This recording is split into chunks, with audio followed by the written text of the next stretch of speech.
আমরা যে কোনো লেখাকে আরবি পড়া নিচে দেখলে আমরা আঁতকে উঠি, অনেক সম্মান করি।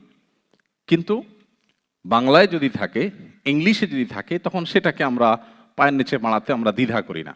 এ ব্যাপারে ফকিহগণ, ইসলামী শরিয়া বিশেষজ্ঞ স্কলারগণ, যেই কোনো ভাষা, সকল ভাষার সৃষ্টিকর্তা কে? আল্লাহ। আল্লাহ সুবহানাহু ওয়া তাআলা কোরআনে বলেছেন যে তিনি মানুষকে সৃষ্টি করেছেন এবং ভাষা এবং বর্ণের বৈচিত্র্য দিয়েছেন। এক একজনকে শরীরের এক এক কালার দিয়েছেন, এক এক ভাষা দিয়েছেন। এটা আল্লাহর দান। সো কোনো ভাষা আমাদের কাছে কখনো অপ্রিয় বা ঘৃণার কোনো পাত্র হতে পারে না। সো আপনি বাংলা ভাষায়ও যদি কিছু লেখা থাকে, ইংলিশে যদি কিছু লেখা থাকে, সেটাকে পায়ের নিচে মাড়ানো বা অসম্মানজনকভাবে সেটাকে আপনার ব্যবহার করা, এটা ইসলাম মৌলিকভাবে সমর্থন করে না, বরং as a language, as a আল্লাহর সৃষ্টি এবং জ্ঞান অর্জন করার মাধ্যম হওয়ার কারণে যে কোনো ভাষাকে যথাযথভাবে মর্যাদা দেওয়া এবং সম্মান করা আমাদের কর্তব্য। আসুন্নাহ ফাউন্ডেশন, উম্মার স্বার্থে সুন্নাহর সাথে।